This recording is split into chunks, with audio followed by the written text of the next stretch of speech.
Hey there, hope you all are having a good day. This video is going to be a little different than some of them that I've been putting out. It's going to be a question and answer video from someone that has sent me many questions related to the Appalachian Trail.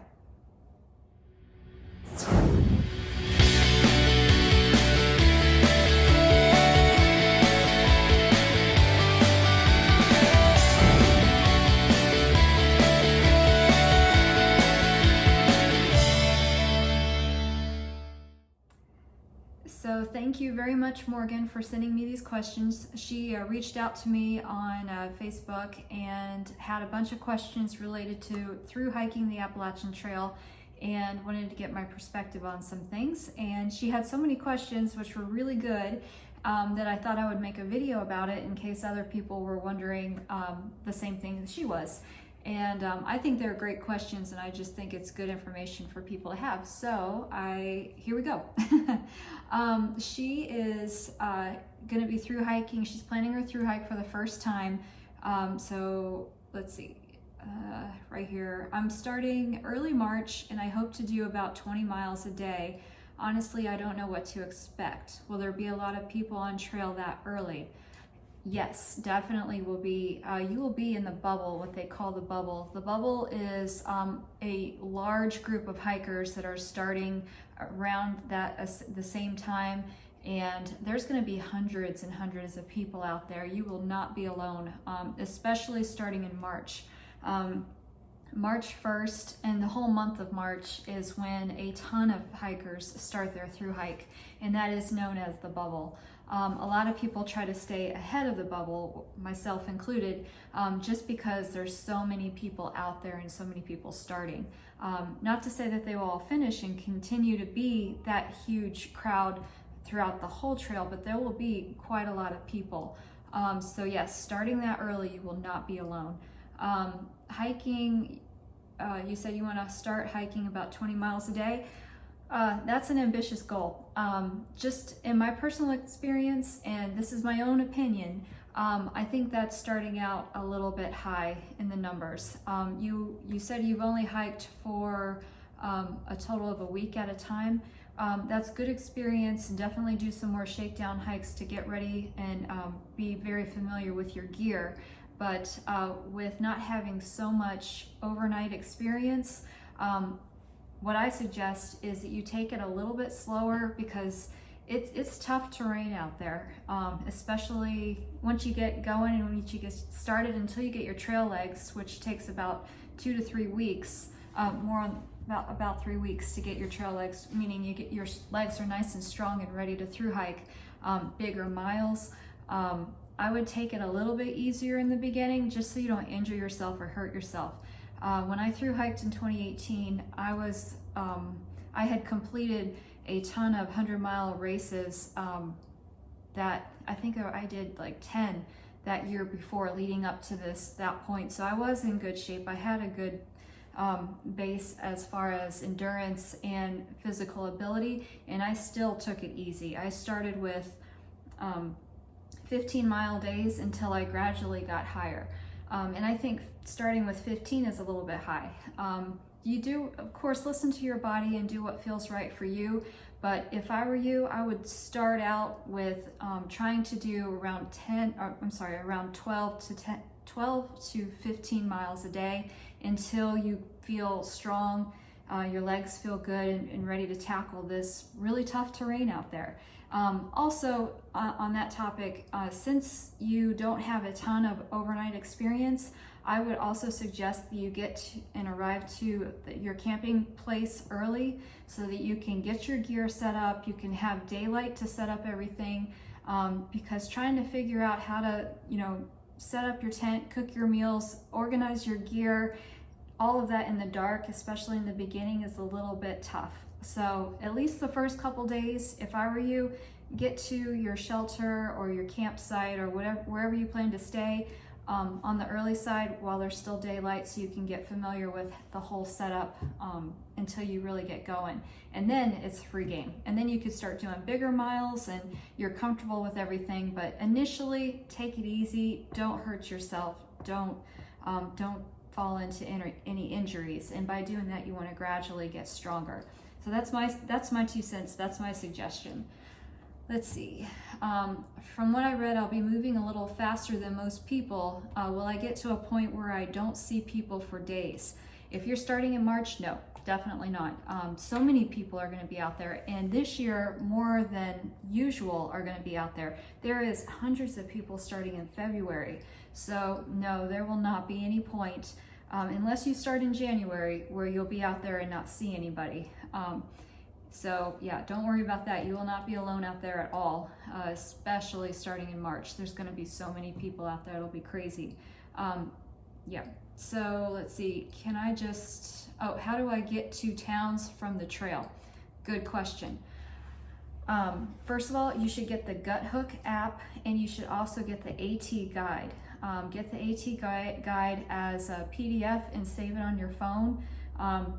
Also, Gut Hook is an app that you purchase. It is a little pricey, worth every penny of that app. Everybody out on the trail uses it. It's got a ton of information, and the AT guide has even more in-depth information about all the towns, all the stops, all the hostels, the prices, everything you possibly need to know. But there's also a lot of information on the Gut Hook app that's going to help you with shuttle services, prices, people's experience with it, and everything. So what I suggest is getting those 2 things and using those 2 sources to get into towns and to decide on hostels that you want to stay at, or towns that you want to stay at. You can also hitchhike. I did a whole video on hitchhiking, so check that out. But a lot of people just hitchhike or call for a shuttle. If you need the shuttle's information, it's usually going to be on, almost all of them are going to be on the Gut Hook app and on the AT guide. So those are your 2 sources. But that's a great idea. Can I just Uber? I'm sure you could. Definitely. You have to have cell service though. And depending on your carrier, if you have Verizon, you're going to have better luck out there. But if you have Metro PCS or something like I do, then it's going to be spotty service. So just keep that in mind. You might want to consider taking a GPS device like a Garmin InReach or a Somewhere device. I'll do a video on those. I'm taking a Somewhere device this time. It seems to be a lot easier and faster to use, but I'll do a video on that one later. But have something that you can communicate with. But yeah, Uber is a good idea. If you're in a popular town, go ahead. But when you're hitchhiking, try to hitch, or if you're using a shuttle rather, if you can hitchhike with someone else, that's great. But if you're using a shuttle, if you can get more hikers together to use that shuttle, then the price will be usually less. If you go by yourself, they tend to charge a little bit more. So just keep that in mind. Oh, this was a good question I enjoyed. Am I not allowed to bring my pack in a grocery store? You're the first person that has asked that, and I think that's a great question. Yes, you are allowed to bring your pack in the grocery store. So most of the time, I can't speak for all the stores, but from my experience, I just put it into my buggy. I laid it so it was flat, and I did not have a problem. Sometimes I did go to the grocery stores, and I would go with another hiker, mainly because I didn't want to hitch alone, but there would be more than just me there. So what we did was we took turns going in. So the first thing hikers do when they get to an establishment is plug in their electronics so they can charge.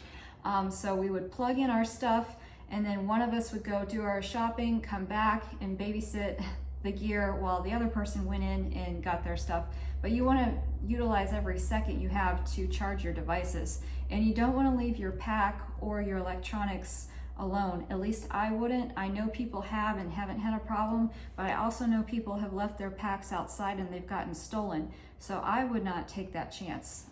You can also, as an option, I didn't have to do this, but if I did, I would put my pack on the very bottom of the buggy and go inside that way. But I would not leave my pack on the outside of a store unattended at all. Try to go into town and resupply with someone else. You're going to be around plenty of people to do that, so that's my suggestion. But yes, all the stores that I went into, Food Lion, all of them really, that I had to resupply at, I just brought my pack in there with me if I didn't have somebody to babysit the gear and my devices while they were charging. So what do you do for personal care? Good question. She wants to know about deodorant, showering, and also showering your female parts, and clothes pack list, and how to handle periods out there. Great questions, especially for a female. I had to do all this by trial and error when I learned out there, so good to know, ask these questions and be prepared. First of all, personal care. And what did I bring? I brought a washcloth. I did bring deodorant. I didn't bring the whole stick. I just pulled it out and wrapped it up and put it in a plastic baggie to save weight. But yes, I did bring and use deodorant out there, and for me, that helped me immensely. Keep in mind that I started in 2018 on February 18th, so I had cold weather, which was nice. I wasn't starting in the heat, and I wasn't in the heat as long as some people. This year I will also be starting in February, and I plan to do the same thing. I prefer the colder hiking rather than the heat waves personally. But I bring a washcloth to wash my face and all my, as Fresh Ground says, my cracks and crevices. He's pretty funny. You gotta, when you meet him on the trail, he's a hoot. But he, yeah, so I'm going to bring a washcloth to wash myself, and I'll wash as needed. All the places that I need to, I'll go to a creek. Usually I'll set up camp. I'll go far down. I'll go to the water source, get the water that I need. I'll go away from the water source to do my bathing, because you don't want to get the soap into the water source, because other people, especially downstream, are going to be using that water. So practice, you know, safe hygiene, but also don't leave any trace that you were there. So go away from the water and do your washing up. Use the water that you take. Use the soap in your washcloth. I would say it varied, but I would say I was washing pretty often because I didn't stay at hostels a lot. I would say every other day I was washing my face, and everywhere else that I needed to, every other day, every 3 days, sometimes every 4 days, depending on what I needed to do and how I felt. But I also had 2 changes of underwear, so I would wash one and let that one dry while I was wearing the other, and that seemed to help. As far as periods out there, I know guys, plug your ears. Yes, I had to deal with periods out there. I did not, she wanted to know if I lost my period at any point too. I have tried all of the devices out there, the Diva Cup, the, you know, tampons and pads and such. What I personally use all the time is pads, and that's what works best for me, and that is what I used out there. So I didn't have any problem or issue. I just continued what I normally do. The Diva Cup, it gets messy and difficult, and I've used them on races, and I just prefer not to. I don't want to deal with the hassle. You have to be near a place where you can clean up, and that's a hassle. So it's just easier for me to use pads, and that's what I did. As far as losing my period, I did lose my period out there the very last month that I was there. Your body is going through very strenuous physical activity, and I had lost a good bit of weight, but I was doing high mileage and really pushing it. So the very last month, I was out there for 5 months when I went in 2018, and I did lose my period for the last month that I was out there. Too bad it wasn't longer, but what can you do? Let's see, what else did you ask here? Do you only bring a washcloth or a towel too? I only brought a washcloth. That's all I needed. Towels, too much weight and unnecessary. Okay, as far as clothing to bring out there, I did a whole video on the clothes that I'm bringing this time around, and I'll leave the link to that on the description. But what I did was I had a set of clothes to wear that I only wore in camp that I know was going to stay dry. The weather is unpredictable out there, and you're guaranteed many times to be soaking wet no matter what you bring and what you do. So you must always have a dry set of clothes to wear when you are in camp and you're about to go to sleep, especially in the colder months. It's imperative. So check out my video on that. I did bring extra clothes while it was cold, but when it got to being a lot warmer and I didn't have to worry about it so much, I sent a lot of those clothes home, and I did only bring one t-shirt that I ended up getting an athletic t-shirt at Walmart that worked great, and it lasted me all the way to Katahdin without a problem. But yes, I only had one shirt that I needed, and I had a sports bra as well, so I would sleep in my sports bra and I would let my shirt air out at night when I'd sleep inside my tent, and that seemed to be, it worked just fine. But no, I didn't have multiple shirts or tank tops or anything. Not opposed to it. If that's what you want to do, go for it. For me, I didn't need anything further. I did have a set of clothes that was dry if I needed to. I believe I still had my puffy when I went through the whites in Maine. But yeah, have something that's always dry, and then have a set of clothes that you hike in. That's kind of the rule of thumb, and that's what I did, and that's what worked for me. But yeah, have more clothes and warmer clothes and clothes that are dry in the colder months, but as it gets warmer, not quite as important to have so many layers. Let's see, how often did you stay in hostels or hotels? Not very often, and I'll tell you why. So I was a rookie when I started too. When I first hiked in 2018, I had not hiked for longer than 3 overnight trips myself. You seem to have a little more experience than I did when I started. So I had a lot of trial and error to learn when I got there. And one thing I learned real quick was about condensation in my tent. I had gotten a cheap tent and a cheap sleeping bag, and the first week and a half or week I was out there, I had major problems with condensation in my tent. And as soon as I got to Franklin, I had to get a new tent and I had to get a new sleeping bag, and that was costly mistakes. Yeah, that was not good. So because I had to spend so much money on a new tent, I decided that I would not spend so much at hostels because I had a budget and I had used a good chunk of it to get a new tent, unfortunately. So no, I did not stay at hostels very often, but when I did, it was super fun. I had a blast. Some hostels have so much character and so much personality, and it's just so much fun to do and look forward to. And you should definitely stay at some hostels along the trail. Look at Gut Hook and look at the AT app, and they'll give you information. You'll find out where the best shower is on the AT, where the best breakfast is, where, different places have great views and great people. So check that out and definitely stay at some hostels. But as far as how often I stayed, I did not stay very often. Some people stay once a week or so and have a 0 day or a Nero day. I only stayed at a hostel a handful of times. I would be surprised if I stayed more than 7 or 8 times, but I'm going through again this year, and I'm going to stay at more of them because I want that experience. I want to be able to experience more hostels and go back to some of the ones that I really loved. Mountain Harbor was a good one. The hostels in Damascus are really fun, and the huts in the Whites are pretty cool. You have to do a work for stay there, so you have to get there early enough to be able to do that. It's all explained in the guides, and I also did a video on hostels and huts and how they work, so check that out. But it is lots of fun, especially when you have other hikers with you and you get to talk about what your experience is and hear their stories.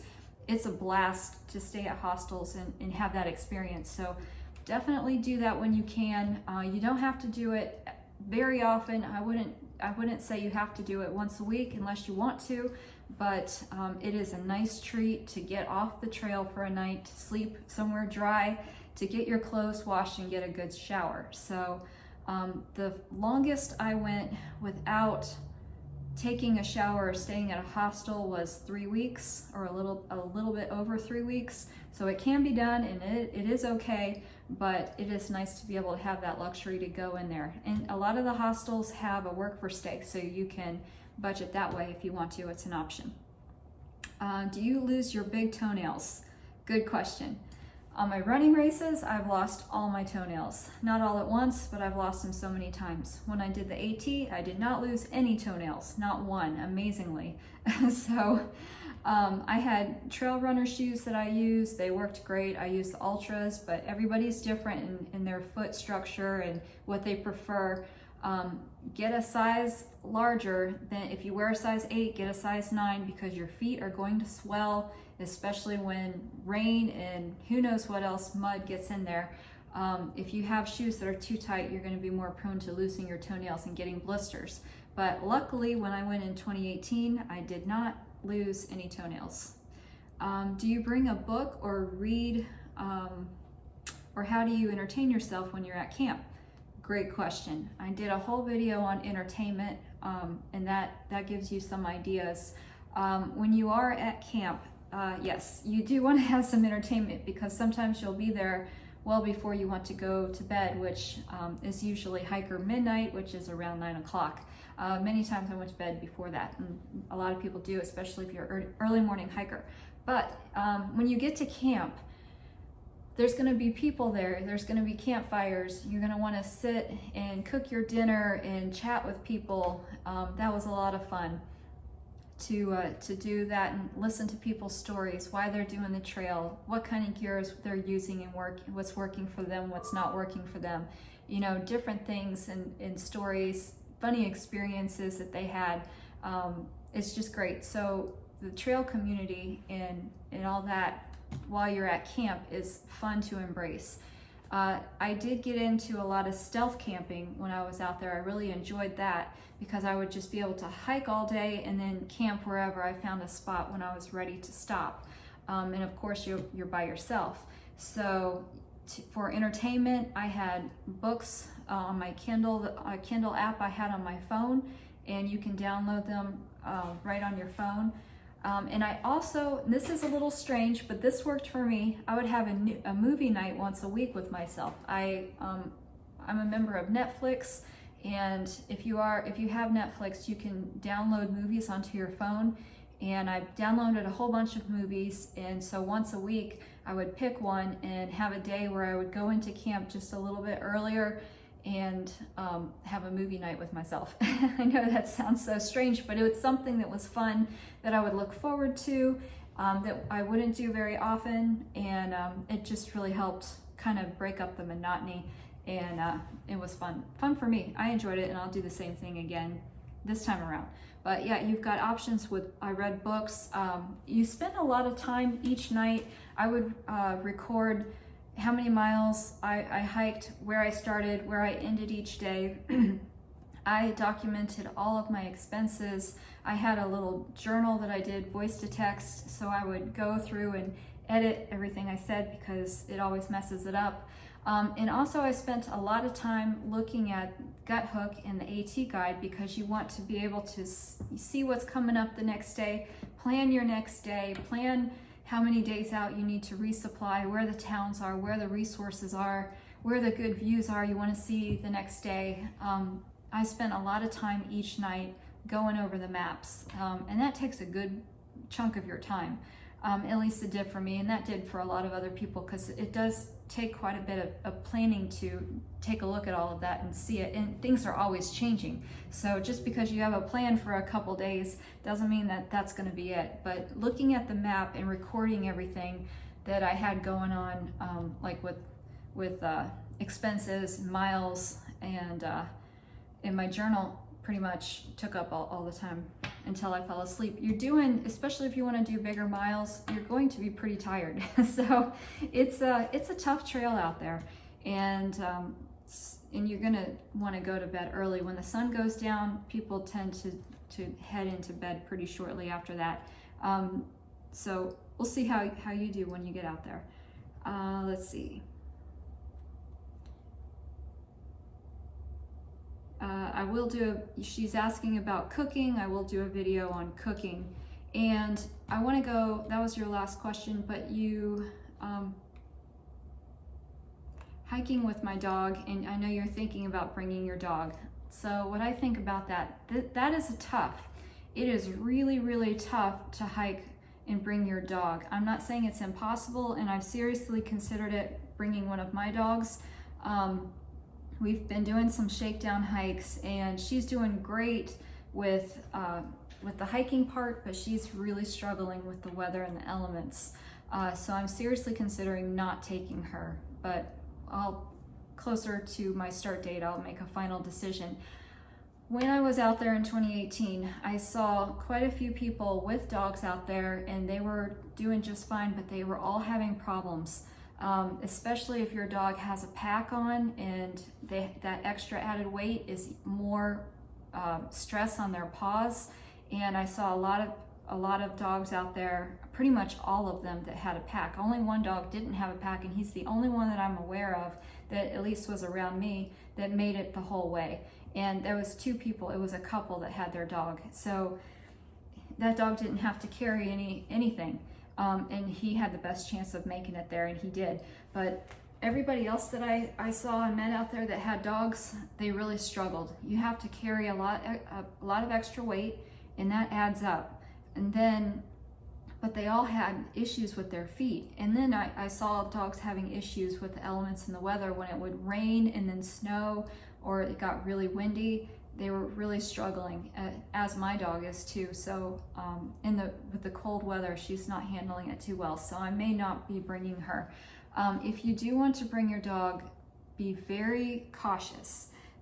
Be sure that they can handle it. Be sure that they're used to these elements out there. It's hard enough for a person to go through it, and then to have that extra stress and worry with the dog, it's pretty tough. And I'm not saying in any way don't do it. I'm just saying be super prepared and cautious and careful and ready if you are bringing your dog with you. It's a lot to think about, a lot to worry about. Their needs come first. So if you're going out there with a purpose to really figure something out, or have your own experience and hike, it's kind of hijacked in a sense by your dog, because your focus has to be on them. And that's not a bad thing, and that's not wrong. It's just an added challenge, a huge added challenge. And also keep in mind that unless it's a service dog, you may not be able to take them into various establishments to resupply. And some hostels don't allow dogs. A lot of them do, and they do list it in the AT guide, which ones do allow dogs, which ones don't. But you're gonna have a lot of extra planning and challenge if you do bring your pet. I would seriously consider not, unless you absolutely have to, or you have to for a medical reason, because it's really hard. Again, not saying don't do it, just if you do a lot of training with your dog in some pretty severe, awful weather, to make sure that they can handle it and keep going. Yep. So let's see, that's all the questions that you have for now. Thank you so much for asking them. I think they were great questions. If you have any more, send them my way. Anybody else that has any questions for me and want my perspective on it, I'm more than happy to share, especially for thru hikers going through this year, or any year that you plan to go, or from a woman's perspective, or whatever you have. If I can answer and help, I'm more than happy to. Just send me an email or a message on Messenger, or whatever you would like to do, and I'll be happy to either do a video on it or answer your questions and do another Q&A like this. This was fun. But I appreciate your questions and hope this was helpful information, and hope to see you out there. I'll be starting earlier than you, but we still may cross paths, who knows. So hope it's helpful, and have a great day.